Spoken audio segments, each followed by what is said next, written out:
প্রিয় মাছ চাষি ভাইয়েরা, আসসালামু আলাইকুম। ভিডিওতে আপনারা যে মাছগুলো দেখতেছেন এগুলো হচ্ছে অরিজিনাল তারাবাই মাছের পোনা।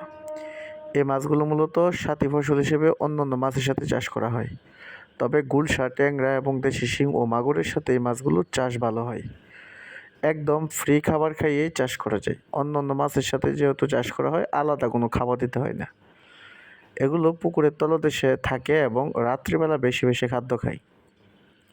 যারা ভাবতেছেন দামি মাছ চাষ করবেন তারা এই মাছটি চাষ করতে পারেন। বর্তমান মূল্য প্রতি কেজি 700 থেকে 800 টাকায় বিক্রি হয়। তাই যারা বাণিজ্যিকভাবে খামার করতে চাচ্ছেন, ভাবতেছেন কী মাছ দিয়ে চাষ করবেন, তারা তারাবাই মাছ চাষ করতে পারেন। আর ভালো মানের সুস্থ সবল পোনা নূর মৎস্য হ্যাচারিতে পাওয়া যাচ্ছে। বিভিন্ন সাইজের তারাবাই মাছের পোনা নূর মৎস্য হ্যাচারিতে রয়েছে। তাই মাছের পোনা ক্রয় করতে হলে এবং মাছ চাষ সংক্রান্ত যে কোনো ধরনের তথ্য ও পরামর্শ পেতে হলে স্ক্রিনে দেখানো নম্বরে কল করুন এবং এই চ্যানেলটি সাবস্ক্রাইব করে রাখুন। ধন্যবাদ।